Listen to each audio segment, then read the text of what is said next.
الشيطان الرجيم. الحمد لله الذي بنعمته تتم الصالحات. Segala puji bagi Allah Jalla Jalaluh yang karena nikmatnya kebaikan-kebaikan menjadi sempurna. Hari ini kita berkumpul di tempat ini tanggal 11 Muharram 1442 Hijriah. Itu karena Allah yang maha baik sama kita. Kalau bukan karena kebaikan Allah, tidak mungkin kita dapat menyaksikan kedua mempelai yang telah melaksanakan ijab qabulnya, yang hari ini kedatangan kita hanya sekedar untuk mendoakan dia. Barakallahu lakuma wa baraka alaikuma wa jama'a bainakuma fi khair. Allahumma salli wa sallim wa zid wa barik wa an'im ala sayyidina wa maulana Muhammadin wa ala alihi wa ashabihi wa man tabi'ahum bi ihsanin ila yaumiddin. Ya Allah, semoga salawat, salam, berkah dan nikmat senantiasa Engkau curahkan untuk hamba kekasih-Mu, untuk baginda Nabi kita Muhammad alaihi salatu wassalam, manusia terindah yang pernah menginjakkan kakinya di muka bumi, yang kita diperintahkan untuk mencontoh beliau. Dan semua kita mengaku pengikutnya Rasul sallallahu alaihi wasallam, tapi banyak di antara kita yang hanya pandai berbicara tapi tidak pandai mempraktekkan dalam kehidupan ini. Semoga salawat itu bersambung untuk Khadijah radhiyallahu taala anha, untuk Aisyah, untuk Hafsah, untuk seluruh ummahatul mukminin. Para jamaah, khususnya ibu-ibu di sini, kalau antunna melihat kehidupan istri-istri Nabi, ya prasangka anak nggak ada yang kuat, nggak ada yang kuat mendampingi Rasulullah Sallallahu Alaihi Wasallam. Bayangkan bagaimana cerita Aisyah radhiyallahu taala anha tentang rumah Rasul sallallahu alaihi wasallam. Marra hilalun thumma hilalun wa lam yuqad fi baiti Rasulillah sallallahu alaihi wasallam nar. Berlalu rembulan, satu bulan full. Kemudian datang bulan selanjutnya dan bulan itu berlalu. Dan di rumah Rasulullah sallallahu alaihi wasallam kompornya tidak hidup. 2 bulan lebih. Ditanya, lalu apa yang kalian makan? At-tamr wal ma'. Ya, kurma sama air.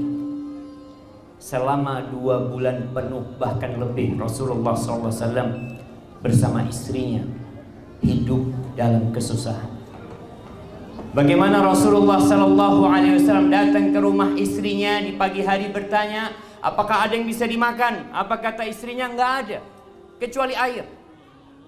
Di rumah manusia terindah, di rumah manusia yang paling dicintai Allah Jalla Jalaluh, tidak ada makanan sedikit pun kecuali air. Pernah datang lagi seorang pengemis, seorang wanita bersama 2 putrinya. Dia datang mengetuk rumah Rasul sallallahu alaihi wasallam. Keluar istrinya Aisyah radhiyallahu taala anha. Dilihat nih perempuan. Aisyah masuk ke rumahnya cari makanan, ternyata yang ada hanya 3 butir kurma. Di rumah Nabi Muhammad sallallahu alaihi wasallam hanya 3 butir kurma. Sedangkan di rumah kita melihat berbagai banyak makanan di rumah kita, tapi kita tidak pandai bersyukur kepada Allah Subhanahu wa taala. Maka semoga selawat itu bersambung untuk seluruh istri-istri Nabi, untuk putra-putri Nabi, untuk Fatimah khususnya radhiyallahu taala anha. Bayangkan Fatimah ini anaknya Nabi ya. Dia menikah sama siapa? Sama Ali bin Abi Thalib. Bukan orang kaya, miskin Ali bin Abi Thalib. Bahkan tatkala dia meminang Fatimah, Ali mengatakan, ya Rasulullah, aku nggak punya apa-apa. menikahi putri Nabi dan aku nggak punya apa-apa. Kata Rasul sallallahu alaihi wasallam, Ali, bukankah baju besimu ada? Iya. Ya udah, itu jadikan mahar buat Fatimah. Bagaimana perjuangan istri Nabi? Kalau tadi kita melihat istri Nabi, sekarang putri Nabi Fatimah radhiyallahu taala anha. Dia punya putra pertama, namanya sama dengan nama pengantin kita, Hasan bin Ali. Punya anak Hasan. Ya, baru selesai nifas, 1 kali datang bulan, hamil lagi. Apa bahasanya orang sekarang? Kesundulan. Seakan-akan tuh anak kedua tidak diharapkan kehadiran. Subhanallah jemaah. Ini rezeki dari Allah Subhanahu wa taala. Orang-orang berangkat ke Singapura, berangkat ke London hanya untuk supaya dia punya anak. Allah kasih anak cepet, susah ibunya. Kadang-kadang yang dimarahi suaminya. Ini gimana anaknya bang? Ini nggak apa-apa, ada suaminya, ada bapaknya. Nih punya anak kedua namanya Husain. Namanya orang miskin, nggak mungkin punya pembantu. Nggak punya pembantu Fatimah. Bayangkan nih, perempuan-perempuan yang kadang-kala menikah merasa capek dengan pekerjaan rumah, lalu dia meminta kepada suaminya, aku perlu pembantu. Aku nggak bisa kerja sendiri. Ini Fatimah kerja sendiri. Orang kaya bisa beli roti langsung. Orang kaya bisa langsung beli tepung. Fatimah nggak mampu beli tepung. Ali bin Abi Thalib miskin. Fatimah itu kalau mau makan gandum itu harus dia tumbuk dulu jamaah untuk jadi tepung. Radhiyallahu taala anha. Dia punya anak masih bayi. Kemudian punya anak lagi. Sehingga kondisi tangannya yang kasar, kesian Ali ini sama istrinya sendiri. Tapi sang suami tidak punya apa-apa. Dan lihat bagaimana qanaahnya Fatimah radhiyallahu taala anha. Sampai akhirnya Ali karena kesian sama istrinya, coba engkau datang ke ayahmu. Kayaknya ayahmu dapat tawanan perang, mungkin ada satu yang bisa membantumu di rumah ini. Akhirnya berangkatlah Fatimah ke rumahnya Rasul sallallahu alaihi wasallam. Nggak ketemu sama ayah. Bertemu dengan istri tercinta ayahnya, Aisyah radhiyallahu taala anha, yang hidupnya sama aja sebenarnya. Jadi hidupnya Nabi alaihissalatu wasallam dengan hidupnya putrinya kurang lebih sama. Dan rumah mereka dempel. Sallallahu alaihi wasallam. Akhirnya karena nggak ketemu sama Nabi alaihissalatu wassalam, Fatimah cerita sama istri ayahnya. Habis sholat isya Nabi pulang, dikasih tahu sama Aisyah radhiyallahu taala anha, tadi putrimu datang ke sini. Dia kepingin ini, kepingin itu, kata dia. Oh iya. Akhirnya Nabi nggak jadi masuk rumah. Beliau keluar rumahnya lagi menuju rumah putri. Masuk rumah putrinya, assalamualaikum, dikasih izin untuk masuk. Ali sama Fatimah ini udah tiduran di atas ranjang, entah di ranjang atau di lantai. Ketika keduanya mau berdiri menyambut Rasul sallallahu alaihi wasallam, apa kata Rasulullah sallallahu alaihi wasallam? Ala rislikuma, kalian tetap, enggak usah kemana-mana. Nabi alaihi salatu wasallam duduk di antara putri sama menantunya di atas tempat tidurnya. Kalau sekarang kan kata orang, nggak boleh masuk kamar pengantin. Ini Nabi alaihissalatu masuk di kamar. Apa kata Ali bin Abi Thalib? Hatta wajadtu barda qadamaihi ala sadri. Sampai aku merasakan dinginnya telapak kaki Nabi itu di dada. Jadi Nabi duduk bersila di antara putrinya sama Ali bin Abi Thalib. Lalu apa kata Nabi alaihissalatu wassalam? Putrinya dikasih pembantu, putrinya dikasih uang. Lah, masuk surga itu berat dan penuh perjuangan. Putri Nabi pun harus berjuang menuju surga Allah Azza wa Jalla. Maka kata Nabi alaihissalatu wassalam, ala adullukum, mau nggak kalian berdua aku kasih tahu sebuah amalan yang lebih baik daripada pembantu, lebih baik daripada pembantunya. Bukan sama dengan pembantu, khair daripada pembantu. Idza ataitukuma majja'akum. Kalau kalian datengin tempat tidur kalian, maka bacalah subhanallah 33 kali. Alhamdulillah 33 kali. Allahu Akbar 34 kali. Itu lebih baik daripada pembantu. Kalau sekarang emak-emak dikasih tahu hadis itu, nerima aja. Mungkin akan berpikir, ya Ustaz, tetap kan butuh pembantu kita itu. Lihat nih, putri Nabi SAW tidak dikasih pembantu, dikasih amalan itu. Dan apa kata Ali bin Abi Thalib? Aku tidak pernah meninggalkan amalan itu. Sampai pada malam perang Siffin, pada malam peperangan, aku pun membaca amalan itu. Begitu beratnya hidup putri Nabi radhiyallahu taala anha. Maka nasihat anak buat yang hadir semua di sini, karena kayaknya suara anak nggak sampai ke tempatnya bapak-bapak. Dan Hasan insya Allah sudah dikasih nasihat sama ustadznya dulu waktu nikah. Ada beberapa hal yang ingin anak sampaikan. Tak kenal maka tak sayang. Banyak pernikahan ini terjadi tanpa ada saling kenal. Ustadz, sebagian sudah pacaran, iya. Mungkin sebagian sudah melakukan hal-hal yang diharamkan, tapi dia belum kenal sama pasangan. Apa sih yang disukai sama pasangannya? Apa yang diinginkan oleh pasangannya? Perempuan memiliki keinginan-keinginan dan laki-laki punya keinginan. Apa sih keinginan seorang laki-laki? Yang pertama, siapa nama istrinya Hasan? Zulfa. Zulfa harus dengerin nih. Hasan sudah cerita apa yang diinginkan sama Harimnya. Kok belum cerita? Seharusnya ngomong, anak kepingin kayak gini, kepingin kayak gini, kayak kepingin. Betul jemaah. Pernah kejadian satu perempuan dari Bani Tamim, At-Tamimiyah. Dia nikah sama Syureh. Malam pertama ketika mau dijamah sama suaminya, tunggu dulu kata istri. Tunggu dulu. Ini kata rejalnya, ya Allah, ini perempuan kayak gini mau dijamah, tahu-tahu tunggu dulu. Apa kata perempuan ini? Aku nggak kenal sama engkau. Aku nggak tahu apa yang kau sukai dan apa yang kau benci.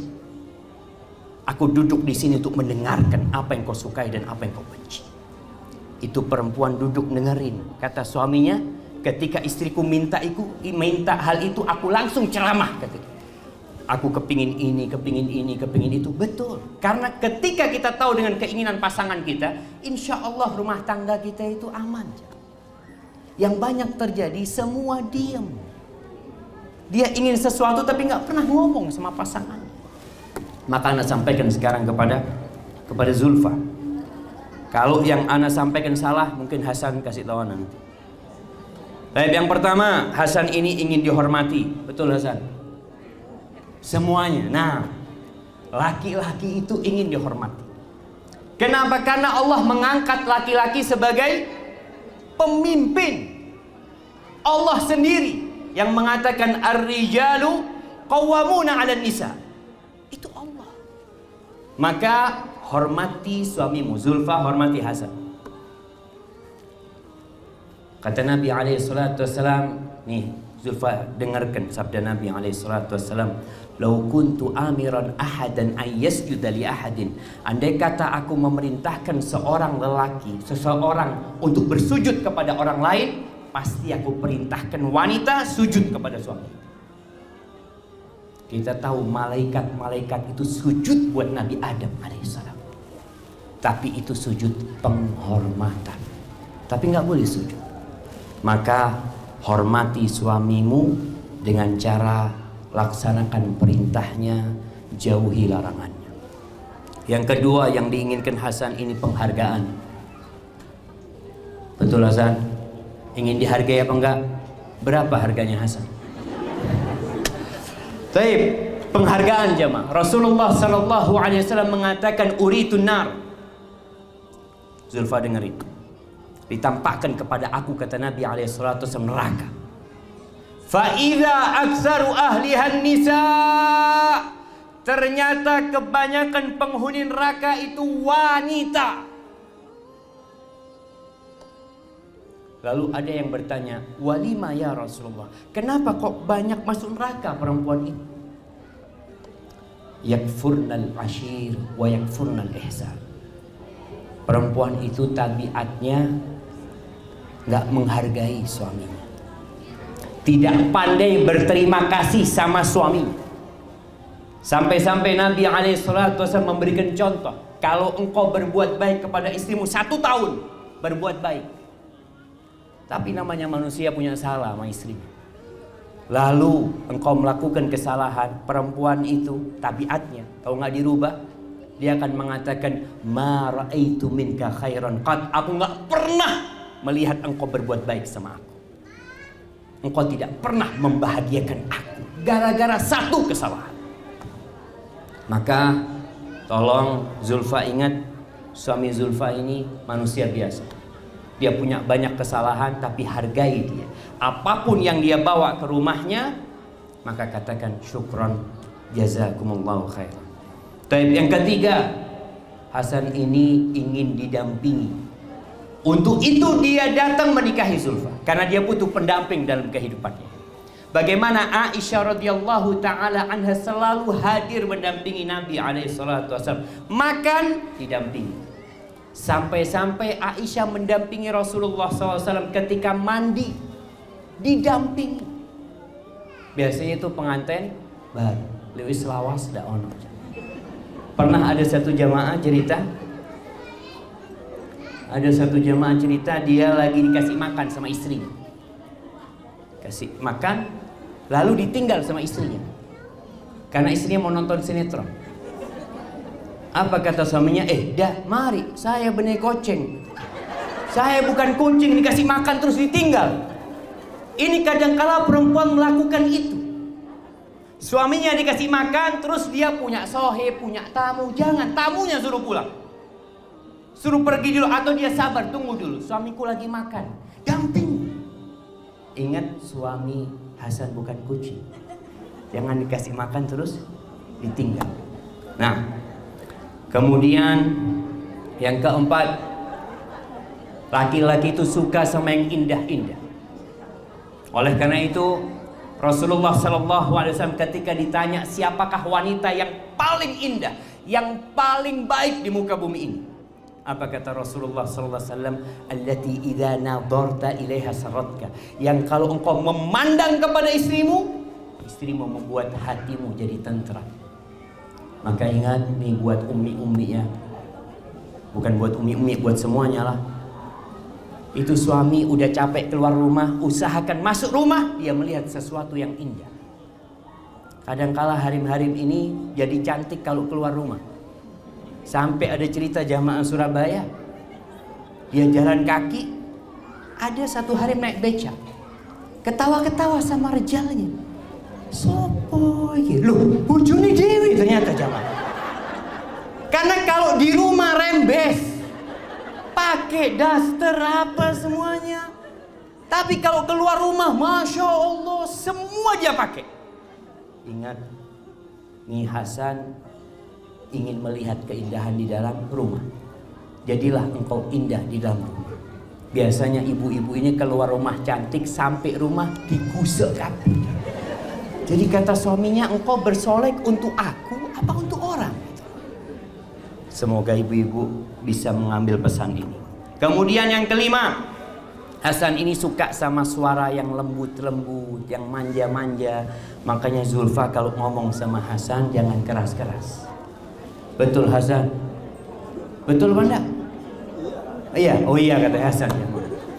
Perempuan itu kalau ngomong sama orang laki yang bukan mahram dia, yang bukan suami dia, nggak boleh berlemah lembut.